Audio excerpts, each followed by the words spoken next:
Irmãos, eu acabei de assistir um vídeo aqui, eu estou impressionado. Olha, esse pastor aqui que participou do podcast, ele contou uma experiência que ele teve mostrando os bastidores, o que está por trás dos casamentos. Irmãos, tem muito casal aí que está passando por uma batalha espiritual e não está percebendo. E se a pessoa não souber que aquilo é um ataque espiritual, que você deve lutar com as armas espirituais, mas também fazer a sua parte aqui na terra, você vai perder essa batalha. Olha, eu sei do que esse homem está falando e eu vou mostrar para você daqui a pouco, porque eu já aconselhei muitos casamentos, muitos casais que passaram pelo mesmo problema, casais que não se tocam mais, casais que não têm mais intimidade sexual. Eu vou te mostrar que um casal brigado abre portas para o diabo. Irmãos, é tiro e queda. Pode analisar as pessoas, os casais, que estão brigados. Geralmente, eles já não estão se tocando mais. Geralmente, já não tem mais aquela questão de uma só carne, sabe? Uma só intimidade, um só coração. Porque quando a Bíblia diz que o homem vai deixar pai e mãe, e ele vai se unir à sua mulher, e juntos se tornarão uma só carne, a Bíblia não está falando somente na questão sexual, na questão da intimidade. Irmãos, a Bíblia está dizendo o seguinte, os dois, eles vão ter um só pensamento, um só coração. Eles vão estar tão ligados um ao outro que eles vão ser uma pessoa só. É como se você conversasse comigo, é a mesma coisa de você conversar com a minha esposa, ou vice-versa. Vai ser a mesma coisa, é uma linha de pensamento e ao mesmo tempo uma intimidade tão grande que os dois serão um só. E tem um versículo na Bíblia que está lá em Efésios capítulo 4, o versículo 26 e 27. Olha só o que está escrito. Não pequem ao permitir que a ira os controle. Acalmem a ira antes que o sol se ponha, pois ela cria oportunidades para o diabo. Irmãos, uma coisa que eu coloquei em prática, eu decidi colocar em prática no meu casamento. Assim que eu me casei, eu com a Thaís, nós decidimos o seguinte: se tivermos alguma coisa um contra o outro, se um estiver insatisfeito com o outro, não vamos dormir brigados, não vamos deixar para o dia seguinte. Aqui está dizendo, acalmem a ira antes que o sol se ponha, porque aqui está dizendo o seguinte, a ira cria oportunidades para o diabo. Irmãos, a insatisfação no casamento gera comparação. De repente, o homem já está comparando a mulher com a outra, com a amiga dele do trabalho, ou a mulher também já começa a comparar, nossa, mas aquele fulano, até mesmo que vai na igreja, olha o quanto ele é diferente do meu esposo. Nossa, no dia dos namorados, de repente você mulher, vê aquele rapaz dando um buquê de flores para sua esposa. Aí você olha para o seu marido, nossa, meu marido nem me deu um beijinho hoje, nem me cumprimentou. Irmãos, a gente tem que tomar cuidado com essas pequenas coisinhas. A Bíblia diz que são as pequenas raposinhas que estragam a vinha. E o que esse homem contou aqui no podcast, eu vou colocar agora para você. É impressionante, porque eu já aconselhei, depois eu vou contar alguns exemplos depois desse vídeo aqui. Vamos fazer o seguinte, vamos assistir? Então, antes de começar, eu só vou pedir para você se inscrever no meu canal. Não deixe também de clicar em gostei, isso ajuda o YouTube a entender que o conteúdo é para toda a família. E no final eu quero que você compartilhe, tá bom? Esse podcast aqui, ele se chama Plenicast, no canal Plenitude. E o pastor convidado foi o Michel Simplício. Eu não conhecia, mas eu vi que ele é uma bênção. E eu vou deixar o link aqui na descrição desse podcast, se você quiser ver ele todo. E vamos lá, vamos assistir o vídeo, depois a gente comenta. Eu quero comentar, olha, não sai desse vídeo. Eu vou trazer um exemplo aqui que eu presenciei, tá bom? Vamos lá. Vou falar uma coisa que eu nunca falei, que nem um podcast. Bora. Bala. Posso mesmo? Vai que vai. Nunca falei isso. Tô atendendo um caso de libertação no meu gabinete. O Espírito Santo é fiel testemunho que eu vou dizer. Eu, a esposa e o rapaz. O caso de libertação delicado, ele se envolveu com muitas coisas das trevas. Então nós precisávamos de renunciar, rejeitar aquelas obras, desfazer aqueles pactos em nome de Jesus. Então eu sabia que ia durar muito tempo. Já estava ali alguns meses com esse caso. E a esposa vinha e nós passávamos períodos renunciando, ele sentia muitas dores, muito doente e tal. Um homem que ele era ex-gerente de banco, de repente foi perdendo tudo. Pelos sintomas nós entendemos que não era natural, era algo espiritual.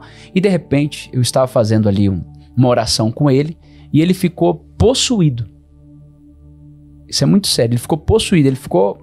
Possessão demoníaca mesmo. No gabinete, porque isso eu não trato na igreja para não expor a imagem, mas no gabinete ele ficou possesso. E o demônio realmente tomou a boca dele, ele ficou transformado e de repente ele falou assim, eu não vou sair, eu não vou sair, eu não vou sair. E começou a falar e eu falei, quem é você? Eu não gosto de fazer entrevista com o diabo, não, em nome de Jesus sai. Mas neste dia, de forma específica, essa experiência mexeu muito comigo. Porque daí o demônio na boca dele disse, eu sou o corpo seco. Eu disse, corpo seco, o que você faz? E o demônio na boca dele disse, eu separo os casais para que eles não estejam juntos. Eu disse, o que você faz? Eu separo, eu não deixo o marido tocar na esposa e a esposa tocar no marido. E eles já estão muito tempo assim, porque eu estou nessa casa. Eu parei, falei, já ouvi tudo que eu precisava ouvir. Expulsei em nome de Jesus, saia daqui. O demônio saiu, ele voltou. Quando ele voltou, eu disse, campeão, é muito particular e pessoal isso. Campeão, como é que tá a sua vida aí, íntima com a esposa? Vocês estão bem? Não, pastor. Estávamos em dezembro, me lembro muito bem. Ele falou, desde maio, que eu não tenho relações com a minha esposa, morando no mesmo teto. Eu disse, desde maio, o que acontece? Ele disse, eu não sei, do nada a gente briga. Do nada eu tô afim, depois ela não tá mais, aí ela dorme, depois eu chego depois. Do nada a gente não... pastor, e a gente acabou acostumando e a gente... é assim mesmo.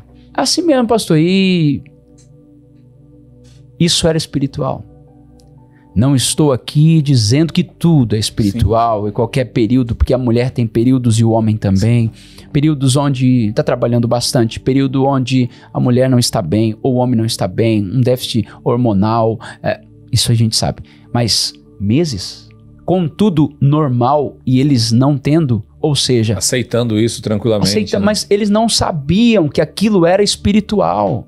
Estando na igreja. Estando na igreja, e aí que tá. Isso é uma das questões que eu vou levantar aqui. É possível, porque as pessoas dizem esses tipos de coisa não pega, não vou citar o nome exato que as pessoas falam, mas esse tipo de coisa não pega em crente. E isso, como é? Então nós somos passivos também de receber algo desse tipo? Ou tinha uma legalidade, né? Então, como eu te disse, a legalidade é o pecado, né? Não podemos generalizar? Não.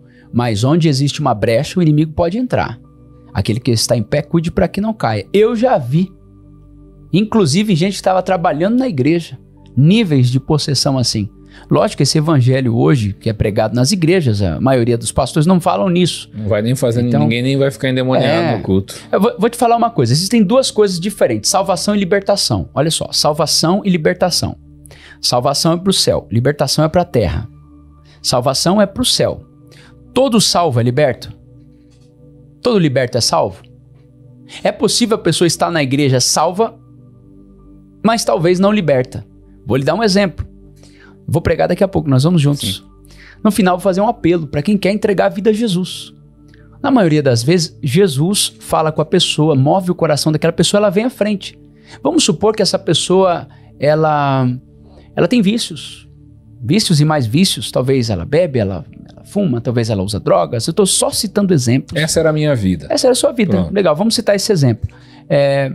E aí a pessoa vem à frente. A Bíblia diz assim, se com a sua boca, Romanos capítulo 10, versículo 9, se com a sua boca confessares, o seu coração crer que Deus o ressuscitou, Jesus entre os mortos, tu serás salvo. E acontecerá que todo aquele que invocar o nome do Senhor será salvo. Aquele que me recebe diante dos homens, eu receberei diante do Pai. Se a pessoa vem à frente, aceita Jesus, ela está salva? Bom, se ela falou de todo o coração, de todo o coração, assim nós cremos. Assim nós cremos, assim eu creio. A pessoa que entregou a vida a Jesus, ela está salva, porque o coração daquela pessoa acreditou, ela creu na pregação do evangelho, e a boca confessou, a Bíblia diz que ela está salva. Pergunta número 2, ela está liberta? Pode ser que não. Não, naquele momento ali ela foi salva. Mas a pergunta é, ela está liberta? Então salvação é para a eternidade, mas a libertação é para uma vida na terra. Então eu preciso da libertação para que eu possa viver as promessas de Deus aqui. Ainda que muitas pessoas serão salvas. mas não foram libertas para viver a vida aqui. Renunciar a alguma coisa da vida. Vou te mostrar isso no Novo e no Antigo Testamento. Antigo Testamento, Deus tirou o povo do Egito. Quanto tempo? Um dia, com mão forte, Deus tirou o povo, depois das pragas e etc. Sim. Quanto tempo demorou para Deus tirar o Egito do povo? 40 anos. 40 anos. Ah, então E o povo ainda- estava salvo das mãos de Faraó, mas ainda não estava liberto. Preso lá. Então tem gente que já saiu do Egito, mas o Egito não saiu dele. Mesmo não estando mais debaixo do jugo de Faraó, que é uma tipologia bíblica do diabo, Sim. a pessoa pode ainda estar tendo comportamentos de escravo. Mente de escravo. João capítulo 11, Jesus chega para Lázaro e diz: Lázaro, vem para fora. Ele deu vida? Ele deu vida para Lázaro, sim ou não? Sim. Vem pra fora. Veio para fora. Como ele veio para fora? Andando. Amarrado. Isso. Verdade. Fachado. Fachado. Então, ele estava salvo, ele estava vivo, mas ele ainda não estava liberto. Então, libertação é diferente de salvação. Então tem muita gente que diz: eu estou salvo. Amém, glória a Deus. A salvação é a coisa mais importante do ser humano. É o fim de todas as coisas. Deus deseja que todo homem se arrependa, chegue ao conhecimento da verdade e seja salvo. Deus enviou o seu único filho para morrer para que todo aquele que nele crê não pereça. A salvação é a coisa mais importante. Mas a salvação aponta para a eternidade. E graças a Deus por isso. Mas a libertação é para a terra. Eu preciso de libertação para quê? Para que eu possa prosperar na terra. Então tem gente que está salvo e não está liberta. É possível? Dentro da igreja? Sim. Lucas, o Evangelho de Lucas, Jesus estava dentro de uma igreja e ele diz assim: há 18 anos, essa filha de Abraão, era crente, entre aspas, filha de Abraão, estava na igreja e tinha um espírito de enfermidade sobre ela. Então nem todo salvo é liberto. Olha isso, irmãos. Sabe o que mais me tocou aqui? É que eles já estavam há meses sem ter relações, sem ter intimidade sexual. E eu sei, irmãos, que isso é mais comum do que parece. Eu sei que é mais comum do que as pessoas imaginam.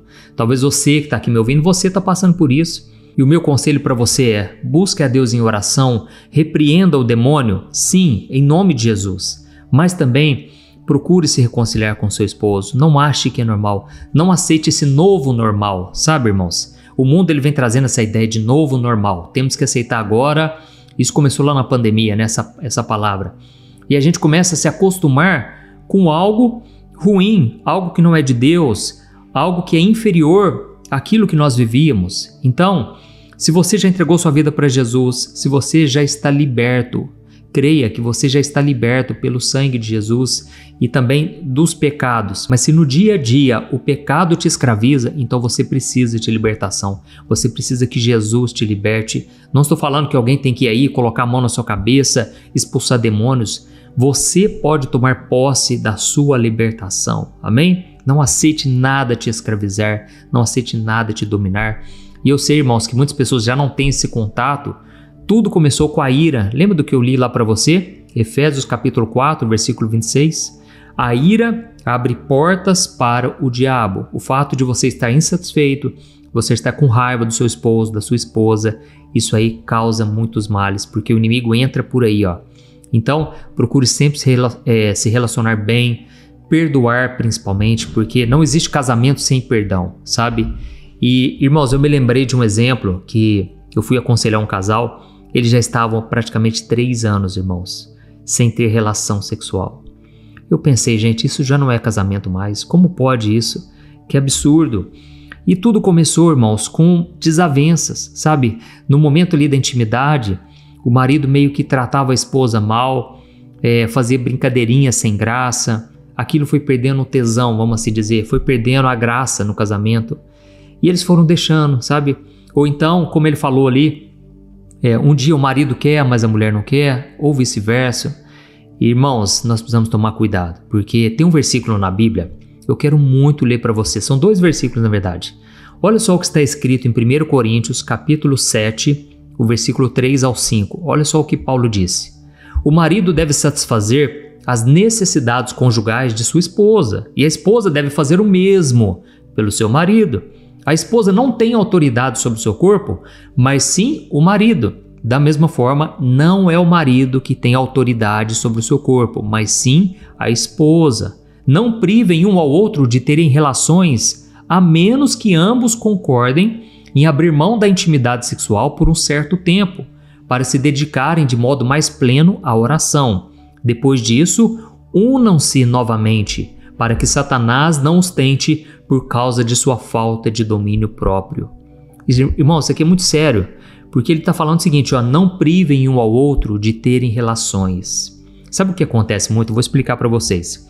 Às vezes o marido, ele era do mundo, né? Aliás, todos nós temos o antes de Jesus, né? E nesse tempo ele era muito viciado em pornografia. Então, o que acontece?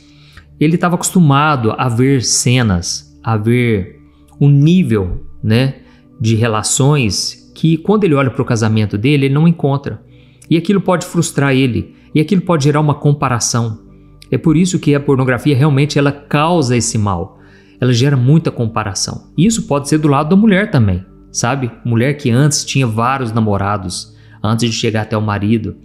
Então, quando a Bíblia fala, né, sobre a gente se manter puro, na verdade é para o nosso próprio bem, porque isso lá na frente pode causar muitos males. Eu já aconselhei, por exemplo, uma moça, junto com a minha esposa, óbvio, né? Homem tem que aconselhar homem, mulher, mulher. Mas se a gente tiver em casal, a gente pode aconselhar qualquer um dos dois. E ela relatou para nós que quando ela era do mundo, ela teve vários relacionamentos e agora ela estava com seu marido, mas não parava de pensar naqueles relacionamentos que ela tinha, que eram muito mais prazerosos na relação sexual do que agora ela estava tendo com o esposo. Então foi uma batalha, irmãos. Ela teve que lutar muito na sua mente para não comparar, para não ficar achando que ela não é feliz agora no casamento, que agora a melhor coisa é separar. Irmãos, isso é mentira do inimigo, entendeu? Então, aqui está dizendo o seguinte, ó, o marido tem que satisfazer as necessidades da esposa e a esposa do marido. Se não estiver acontecendo isso, alguma coisa está errada. Talvez algum problema físico, é bom ir no médico, por isso que é tão importante o diálogo entre os casais. E eu sei que tem marido que às vezes não se abre para a esposa, ele não conta, né? Nem mesmo das suas fraquezas e nem mesmo dos seus desejos, daquilo que ele gostaria de experimentar na cama. E ele não fala por quê? Por medo de julgamento. Imagine que ele conta para a esposa, ô mulher, você podia colocar uma lingerie mais ousada, né? Colocar um fio dental, colocar alguma coisa assim. Na hora a mulher já fala, misericórdia. Não, eu não sou mulher disso. Irmãos, tá dentro do casamento, tá debaixo da bênção, amém? Deus já abençoou o casamento, é para o casal desfrutar de prazeres. Sexo não é para procriar somente, é para sentir prazer. Então, se você não tem sentido prazer no seu cônjuge, é hora de você avaliar se você está gastando tempo se comparando, se você está preso ao pecado, se você em algum momento deixou o diabo entrar através da ira, através da insatisfação, através da murmuração. Então, o meu conselho para você é foque na sua família. Tem uma frase que eu li um tempo atrás que eu achei muito interessante. O diabo não tem família, mas ele fará, e por causa disso, ele fará de tudo para destruir a sua. O diabo, irmãos, ele está interessado em começar pelo casal. Se o casal vive brigando, se o casal vive insatisfeito, aquilo desestrutura tudo para os filhos. E os filhos não são obrigados a ter que sustentar uma relação. Eles não são obrigados a sustentar o fardo de um casamento que vai de mal a pior. Então, não deixe esse fardo para os seus filhos. Procure ser o melhor amigo da sua esposa. E você também, mulher, seja melhor amigo do seu marido. Deixe essa religiosidade de lado, sabe? Porque o diabo é sujo, irmãos. A pessoa, quando era do mundo, ela fazia 1000 coisas, todo tipo de coisa, de perversão. E hoje, quando está no casamento ali, a pessoa não faz mais nada. A pessoa só quer fazer o papai e mamãe, não faz mais nada. Tudo é pecado, sabe? E, irmãos, o diabo, ele é estrategista, entendeu? Ele quer que você seja muito liberal lá nas coisas do mundo. Mas dentro do casamento, ele quer que você seja tão certinho que você não faz nada para agradar o outro. Eu sei que nós não podemos todas as coisas. Inclusive, eu vou deixar aqui para você assistir agora algumas coisas que um casal não pode fazer. Porque às vezes a gente acha que o casal também, pastor, então quer dizer que eu posso fazer tudo? Tudo mesmo? Entre 4 paredes pode tudo? Irmãos, nem tudo. Eu vou colocar aqui alguns tipos de relações que vocês não podem fazer, tá bom? Mas olha, irmãos, Deus fez o sexo para o nosso bem, para a nossa proteção. Isso é proteção, irmãos. Quando você tem relação com alguém que você ama, debaixo do casamento, você está protegido contra os ataques, você está mais fortalecido. Aquilo aquieta a tua alma, aquilo acalma o teu coração, aquilo te traz paz, leveza, e vocês então vão se tornando uma só carne cada vez mais, amém? Porque a Bíblia diz, eles se tornarão uma só carne.